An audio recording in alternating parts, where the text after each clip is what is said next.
once again from the studios of UNO Television on the campus of the University of Nebraska at Omaha. Consider this, a program of issues and information behind today's news. Whether life is good or not depends on me. A quote from Alice Hers Sommer. Until her death in London on Sunday, she was thought to be the oldest survivor of a sacrifice by fire.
Hi everyone, I'm Kathy Wyatt. Welcome to this week's edition of Consider This. Our topic, the Holocaust.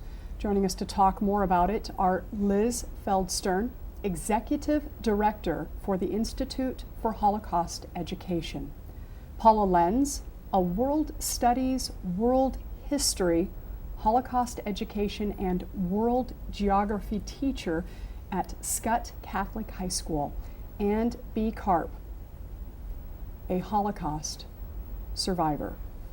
Welcome to all of you. Thank you so much for being here. Liz, we'll start with you. How do you explain the Holocaust to people? When we talk about the Holocaust, obviously it's such a huge and pivotal historical moment. We really try to strike a balance between giving people the factual and general information about where the Holocaust happened and when the Holocaust happened and how many people it affected. But on the other hand, looking at more personal information. Who were these people that the Holocaust impacted? What were their lives like before the war? We want to talk to people about how these people lived and not only about how they died. In general, the Institute does this through teacher training. We offer classroom resources to teachers. We also have programs directly with students, such as our annual essay contest, and then programs for the general public, like lectures and commemorative events. Okay, thank you. And Paula, she mentioned a lot of things, but we understand where this happened. We do have a map we want to put up for our viewers. I know you're a teacher and you could walk us through this. Tell us what's important to note when we're looking at this. Well, that there is such a huge area where our Jewish people lived and celebrated their lives, and many memories that they had of the beautiful times that each country had to offer them until that shameful time in history. And that's the part that is very difficult to look at the map and see how many countries were actually involved and how many people were actually involved.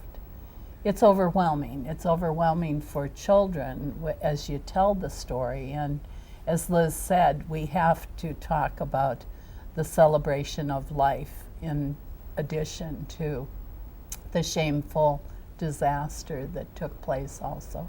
Mm-hmm. Let's talk about survivors. How many survivors, Paula? Well, my first answer is not enough. Mm-hmm. We say that 2/3 of the population of the Jewish people were lost, and so 1/3 maybe. You know, there's lots of lists, and that's the thing that's very deceiving of how many from each country, and yet you just really don't know for sure. I feel that if even one life was lost, it was too many. This program, of course, sparked by the news over the weekend about the woman who was thought to be the oldest survivor. How many folks do we have who are still living who did survive? Do you have any idea? Well, I don't think we do. You know, there are many people that it's been difficult for them to talk about their lives, the life before they came to the United States or went to wherever they went as their safe haven. So we don't really know absolutely for sure how many. And today especially, so many survivors are passing that your program is so timely because we need to have the story told before it's too late. Yeah, stories told firsthand by the lady sitting to your right. Definitely. B. Carp joins us today. Thank you very much for being here, B. I'm glad I can do it. Yes, and I understand you are, of course, one of countless stories out there. Yours began in 1936. Is that how I understand, at the age of 4? Yes, I mean, that's the first time that I noticed that something was very wrong in my family. It was 1936 more. It was when my uncle came home one day. He was still going to the university. He was a young man, and he came home, and he had this argument with my father whether to leave Germany or not. My uncle was ready to go, but my father, he wasn't. He wanted to stay there. He felt himself like a German because our family had been living in Germany since the 1600s. And so he thought, no, somebody's going to stop this madman Hitler. But nobody did. And so my uncle left. He took my grandma and my aunt and uncle, who we were all living in one house. He took them and they left for Palestine, which is Israel now. And we stayed on for a little while longer, but then suddenly we also felt the hand of Hitler because my parents had to go and register at a Nazi office. They received their identity cards with a big J on it and their picture on it. And then also our Jews could not own any property anymore. So we had to give up our house. My father had to give up his business. And we moved to a bigger city by the name of Karlsruhe. You know, it's very, very hard for any of us to process this, right? 4 years of age. You were a mere child when all of this was unfolding. I can't even imagine. Paint a picture for us of what you remember at that young age in terms of anything that really kind of sticks out as something that we would need to know, right, about your life at that point. Well, I was very young. I didn't think of it, but I started feeling afraid. That's what it was. It gave me an insecure feeling because I realized we were being uprooted, leaving everything behind. And my friends, naturally, that was important to me. I had to say goodbye to them. So that's, that as a child, that's what I remember the most, and that's what hurt the most. And it gave me a sense of insecurity. I would imagine so. As adults, to be a child now at 8, I understand that was a turning point in your life. Talk to us about what happened 4 years after this all began. Well, for you. then we moved to a bigger city by the name of Karlsruhe. Before that, we moved after our home and my father's business was taken. We moved to Karlsruhe, and then what happened in it was October 1940, and 2 Nazis came and knocked on our door, and my mother opened up the door, and they said, "Go pack and hurry." And my mother kept asking them questions. Where are you taking us? How much how long are we going to be gone? And they became angry with her, and they started yelling at her, "Mach schnell, hurry, hurry, don't ask so many questions." And so my mother packed, and they took us to the railroad station, and there the whole station was filled with people. Well, later on I found that they were deporting all the Jews of Karlsruhe and taking us to the concentration camp. Hiding. You were in hiding in a lot Yes. of different places, right? Oh yes, I was at the camp. I don't remember the time. Time didn't mean anything to me. Also, we didn't have any newspapers. We didn't have radio. I mean, we didn't know what was going on in the world. And like I say, I don't know how long I was in the camps altogether. I just remember being in 2 camps. And at the last camp that I was in with Zalt, after having been sick, my mother told me, "You have to leave. It's time for you to leave. You cannot last much longer." And so I had to say goodbye to her. There was this organization called the OSE, which is an abbreviation for Œuvre de Secours aux Enfants, which is French, and to translate it, it means Homes for the Rescue of Children. It was a French Jewish organization. Somehow they managed to get us out of the camp, but they also tried to get as many children as possible out of these French concentration camps. And they had established children's homes in the central southern part of France, and the trouble was we weren't really safe there, because one of the conditions was that this organization had to let the Nazis know where we were taken. And when our name came to the top of the list, they would come and try and arrest us. But somehow this organization found out who was in danger, and so we were taken to another home and another home and another home. And lucky enough for me, in one of those homes I met up with my sister again. But then in 1943 this organization couldn't take care of us anymore, because by then Hitler had established the death camps. So we were put into a convent, and we stayed in this convent for about a year. I think it was about a year. And then when the war was almost over with, this organization took us back again. But so we spent about 2 years in the camps, and then about 3 years in hiding. We're talking a decade of your life. Oh yeah. That It was started at the until- age of 4. Well, yes, and then when I was 12, finally I came to England. Where did you find my- hope be amidst? But a child, in those times, I used to dream about, what's going to happen, and I was very much upset because I felt very much alone. But thank God I met up with my sister again, and that helped me. But then I felt responsibility towards her. But I used to worry, and I worried about what's going to happen to us. you know, no parents. I don't know where my parents went, even though I had that hope that they were still alive. Right. And but I just took one day after the other, because each day was not an easy day. I didn't have too much time to think. Right. So much loss, right? So much, even my identity. They had to change my identity in those homes. I suddenly became French.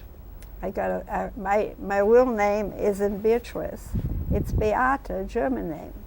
So they changed our names. We learned how to speak French, and we were French. We got an address in Paris, and so that was different.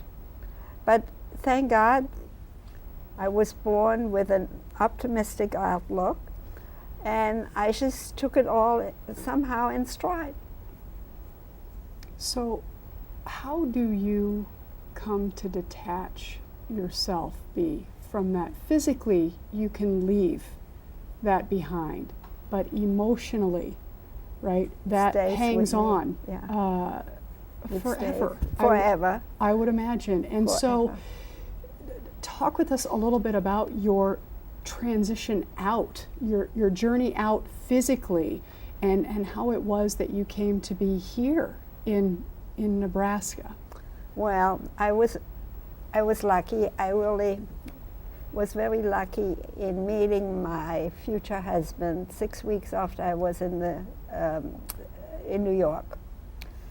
And he was my friend, though, at first. I was still very young. I was 15 by the time I came to New York City. And his parents were good friends of my aunts that we lived with. And I was able to tell him my story. And he introduced me to a lot of other kids his age. He was about 18. They were all older than me. But they kind of took me under their wings. And his sister was very good to me. She bought me my first nylons and lipstick. And so I was lucky, you know, in that respect. But I was an angry person. My aunt she said to me, I can see the anger in your eyes. And I used to say to her, well, I am angry. But she didn't want to listen to my story. Nobody did. Nobody talked about it. They all said, it's better you don't talk about it. Just forget about it. They didn't realize I could not forget about it. So they wanted to send me to a psychiatrist or psychologist, and I told them no, because they couldn't relate to me. They wouldn't know what I was talking about. They haven't gone through anything like that. Mm-hmm. So I never went. But I healed myself, and some of the healing came when I started talking about my experiences. I was going to say, at one point then you found the courage to be able to tell that story, and from what I understand, to be able to tell it very well, and not just here in Omaha, but you've told it in schools across the state. Well, correct? We lived in O'Neill, Nebraska, so that's where it started. Okay. After the Eichmann trial, people were interested suddenly about what happened to the Jews during World War II.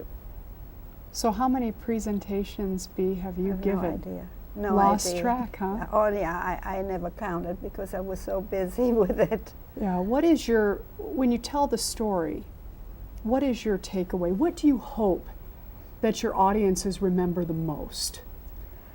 What I hope that they remember how terrible prejudice and hatred is, and how we should try and get along and understand each other. Mm-hmm. I realize you can't love everybody, but try to understand. And in return, Bea, have they taught you anything? Well, you know what it is? Every time I speak, it's the reactions I get. Mm-hmm. And that helps me. They've healed me, actually, I would say, to some extent. Yeah, I would imagine you've done quite a bit for them as well. Well, Bea. they have done it for me. Yeah. Went both ways. Paula, these exchanges that she's having, critical, really. Talk to us about the importance of those. Well, when my students have an opportunity to meet Bea, I was so fortunate in 2005. I had a senior come to me and say, Mrs. Lenz, could I ask you to help me with my capstone project? And I said, well, maybe I want to help. And he said, I'm learning about anti-Semitism. And for my project, I want to bring a Holocaust survivor to Scott Catholic.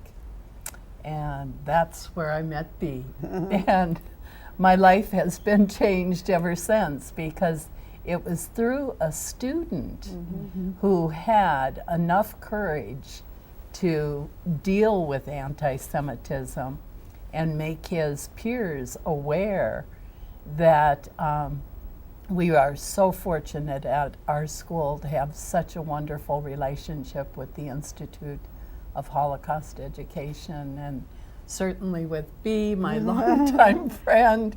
I mean, it's just been a real gift for all of us that have been involved. What a great segue into you, Liz. She's really doing my job for me, you know, talking about the Institute. You, of course, the executive director. So for viewers who may not have heard about your organization, tell us what you do there. Sure. The Institute really tries to promote Holocaust education throughout Nebraska and in the surrounding states. And in order to have that happen, we want to give teachers the tools to know what they should be teaching about the Holocaust, for them to feel comfortable with the topic, which obviously is not an easy topic. We do a lot of bringing survivors into schools, just like Bee does all the time, so that students can hear firsthand the stories and what happened during World War II. Unfortunately, many of the survivors are no longer with us, and so we also find ourselves looking for ways to adapt and other ways to be able to pass on the message. We have more and more video testimony that we're using in our classrooms, and also asking the children of survivors to tell the story on their behalf. Wow. So in addition to that, what else does the organization do? We have programs for the public as well. There's an Omaha Holocaust commemoration ceremony once each year, and there's also a Nebraska State Holocaust commemoration, and we plan both of those commemorations. We also have more public awareness type events. We have a film series. We have lectures from time to time. Next week we will have a speaker at Countryside Community Church, a survivor who's coming to Omaha from out of state to tell her story. And so that's another opportunity for the public to hear a survivor story. It's a very different story from Bee's. That survivor was from Holland, so her experiences are different. So if you have someone watching and they want to connect with you, what is the best way for them to go about doing that? All of our contact information is available on the website. Anyone is welcome to contact me directly as well. But the website is www.ihene.org. There we are. Yeah, and that has information for teachers as well as students or members of the public who are interested in this topic available. Okay, so Paula, how were you introduced then to all of this? Because you've been teaching how long? Is it okay for me to ask? Years. Okay, just a few, just a handful. But certainly have been at this for a while. So how were you introduced then to Liz and her team? Well, I was invited to become a part of the Bearing Witness program, which is a teacher training for Catholic educators. And we have been so fortunate to have the Omaha Archdiocese in partnership with the Institute for Holocaust Education. And so we've just been so fortunate to have direct training. I have had the opportunity to go to Israel twice and took students on one of those trips. And it's just been a gift that can hardly ever be measured in terms of how much has been learned by, I don't know, 6,000, I don't know how many people we touch each year, probably a minimum of 6,000, and it's been, Liz would know. No, we say about 9,000 9,000 each year. So I'm interested because Liz was talking about getting certain information out to folks, that it's very important that we do this, but you're all kind of coming from different walks, right? So what is the most commonly asked question? And B, I'm going to start with you. I know that you like visiting most with the younger kids. What seems to be that question that comes up most often from them to you? Can you think of Most anything? Often, Yeah. well, usually, I remember. It's how come this all happened? That's what they want to know. How come all these people followed Hitler? You know, something like that. And how They is it want that to you know. respond to that question, B? Well, it was during a depression, and he promised the people all kinds of things. And also, unfortunately, part of it was there was a lot of anti-Semitism during that time, sadly enough. Okay. And that helped to fuel it, more or less. Paula, from high schoolers, what are you getting? Why do you want to teach this? It's so depressing. So why, And- Paula? Why do you? Because I feel we have to get the message out. We have to help people so we don't continue to make the same mistake over and over and over again.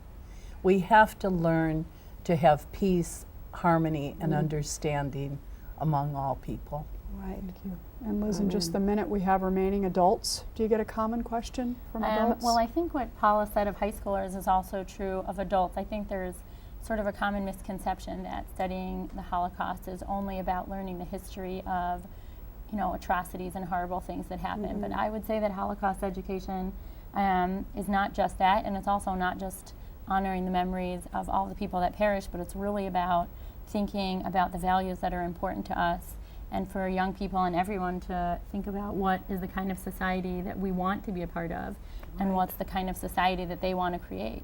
Okay, thank you. In just the final seconds we have remaining, I do want to put that graphic back up for folks so they know how to get in touch with you. They can connect and find you that way. So it's ihene.org, and the phone number is 402-334-6575. B. Paula, Liz, thank you very much for being here to share you your for having stories. us. Appreciate that. Best wishes to all of you. Thank you. Thank you all for watching. We'll see you next Consider week. This is an issues and information program produced by UNO Television. More information can be found at unotv.unomaha.edu. If you'd like to share your comments about this show, call UNO TV at 402-554-2516 during regular business hours, or email us at considerthis@tvmail.unomaha.edu.